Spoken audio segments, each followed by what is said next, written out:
G'day and welcome to FriBaT. I think that's what it's called. It's been that long since you've seen me. People starting to get worried.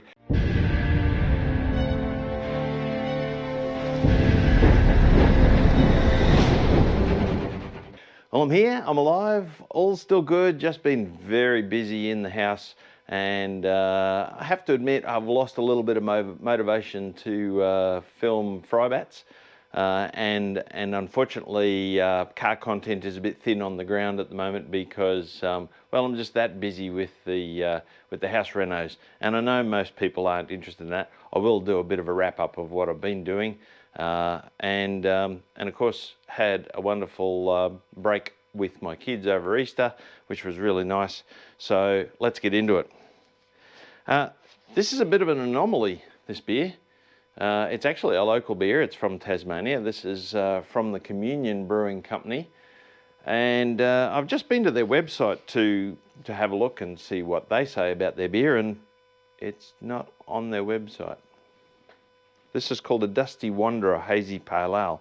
Now, whether or not they've changed names, maybe there was a copyright thing, I'm not sure. They do still have a Hazy Pale Ale on their website, but it's not called Dusty Wanderer. So anyway, let's check it out and see what it's like. Happy Friday. That's really nice. Interesting to know. Let's just have a look, see what's written on the can. It is 5.6% ABV.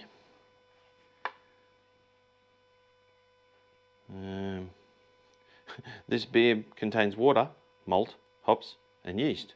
No preservatives. Excellent. Nothing else. Dusty Wanderer Hazy Pale Ale. Unpasteurised and unfiltered. Went past my tongue. Anyway, made in Burnie, which is just up the road from us, about an hour and a half drive, hour and 3/4 drive. So, what do I think about it? Well, you all know that I like pale ales. And that's a nice one. Let's just have a quick look on the website and see what they say about the pale ale on the website. I reckon they've had a name change of this beer. Pale ales are for drinking, and this one fits the bill. A slight amount of tropical fruit aroma courtesy of Tassie's own Galaxy hops, creamy mouthfeel and gentle bitterness results in this daily drinker. The locals definitely know it. Yeah, that all fits.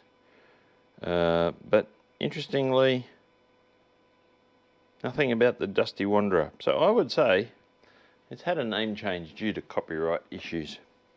Anyway, it tastes good. Very refreshing. Not heavy at all, just like a pale ale you would expect. And recommended.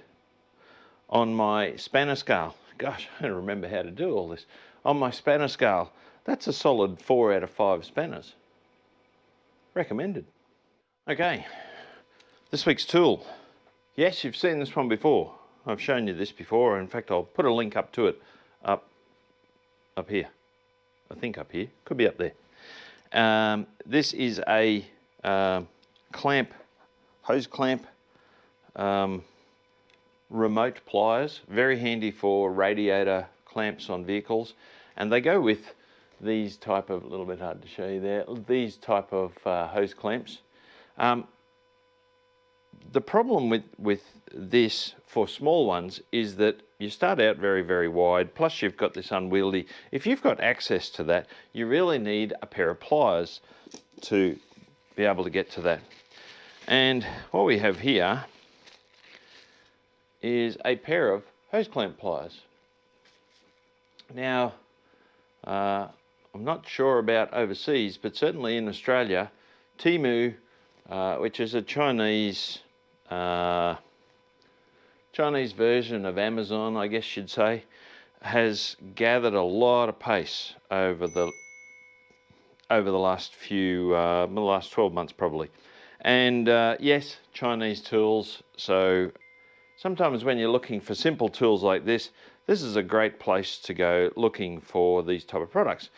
This pair of pliers was $9.19 delivered, although there was a minimum $45 spend. So it was part of a batched order of some other things that I bought from Temu. But the really good part about it, and again, quite hard to show you, is I'll put some pictures up as I talk about it. The jaws have these openings, and that enables you to get it over your clamp, and then very simply, in fact I think it works better the other way.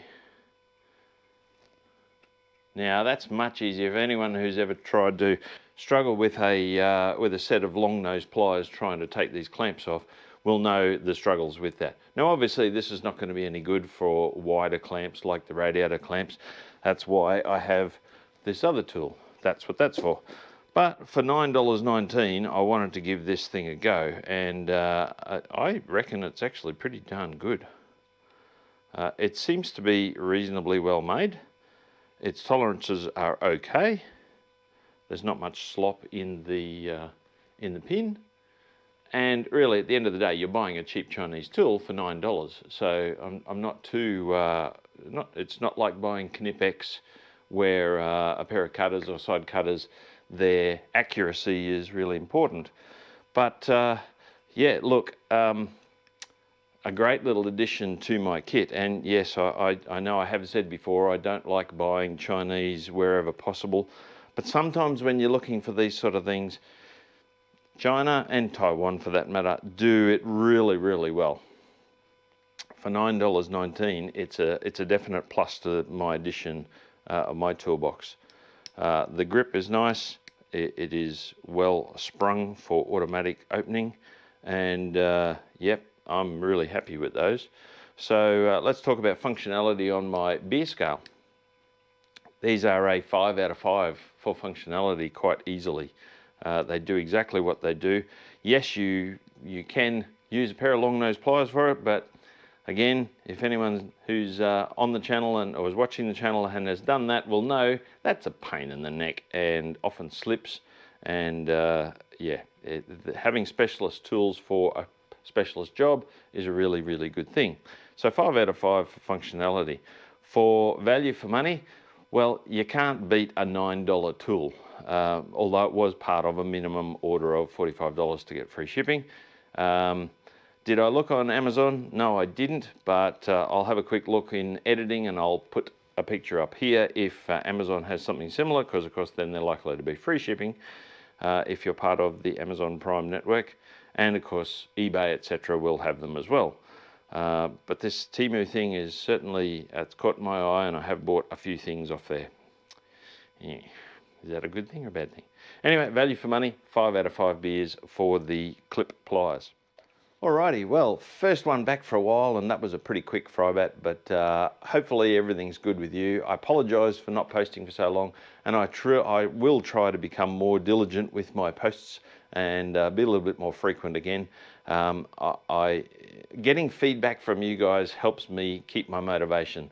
So if you enjoy this content, or if you've got any suggestions for me, please put it down in the comments button, the comments box. Because one, that helps out the channel by telling the YouTube algorithm that you enjoyed the video, and then they'll promote it and show it to other people. And two, I love getting feedback, and I answer every single comment. My channel's not that big yet, so I answer every single comment. And I love getting suggestions as well for things that you want to see or questions about tools, etc. Please do. So anyway, that's it for this week. Hope things are good with you. Happy Friday and happy... Oh, I did promise you a quick update on what I've been doing in the house. Well, for starters, not much is happening in the lounge yet. This is going to be one of the big rooms, but this room, which those of you that have watched the renovation series, used to be a formal dining room, and there used to be an archway here and an archway there into the kitchen. So we enclosed all that. We've now painted. Roof, the ceiling's still got to be done. I've made fly screens for these windows and still got to do that one yet. It's a bit bigger than normal, but the painting looks terrific. Still got to do the skirting boards. That'll be done when we do the new carpet. King size bed in here to give you an idea of size, and also originally the wall switch was on this wall, and have now moved it over to here and put the door in. So that's the spare room. In the lounge room, starting to get prepped for work in here. Had a crack in the wall here that I've just repaired. These beams are all going to be sanded back the same as what I did in the kitchen, but we're going to keep with the white trim in here as we've done for the rest of the house. And new carpet or floorboards, not sure. We'll be putting in some screens on this window as well. No urgency for that now we're coming into the colder months.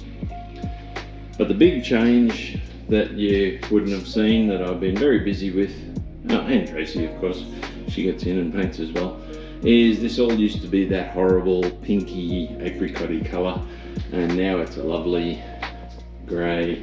Ties in really well with the floating floorboards and new skirting boards, which still have to be finished painting. Taken off the door into the lounge room, and now put this on this side, which makes for a clearer run in. Painted all the doors, new handles, still got to do the ceiling yet.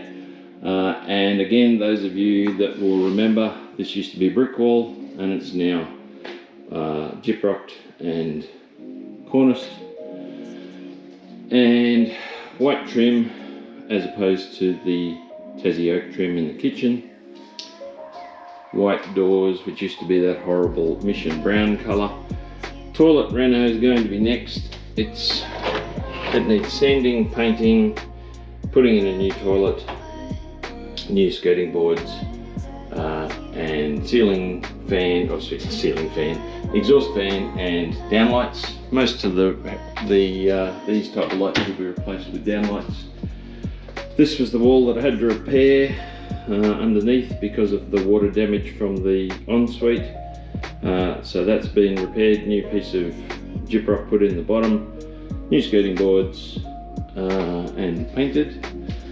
In the master bedroom, finally finished painting this wall. Do have one little touch up to do up there where I had the fan mounted. This door used to swing on this side. Still got to do a little bit of tidying up on the architraves there. And again, skirting boards, not worried about them yet because we're going to replace the carpet in here. So now the door opens this side, but now I've got to move the light switch, which is on the wrong side, and that'll come over to this wall. That'll happen when I start the renos on the ensuite. And we did change the layout of the bedroom, put the bed that way. We're still going to build this false wall here, which will go all the way to the ceiling, and then we can mount our TV on that wall. Fly screens on the windows, which is very nice, keeps the bugs out. So that's the master bedroom. So yeah, I haven't been just sitting on my butt doing nothing. I actually have been pretty busy, and plus all the family stuff as well in between. So there's a bit of an update on what we've done. Just a reminder about the kitchen. A bit messy. Oh, we also have automatic blind controllers now on the two blinds, so they hook in with the smart home system and they close at sunset and open again at sunrise. Now that we're coming into the cooler months. Finally had some rain and everything's looking a lot happier out there. Anyway, that's it for now. See ya.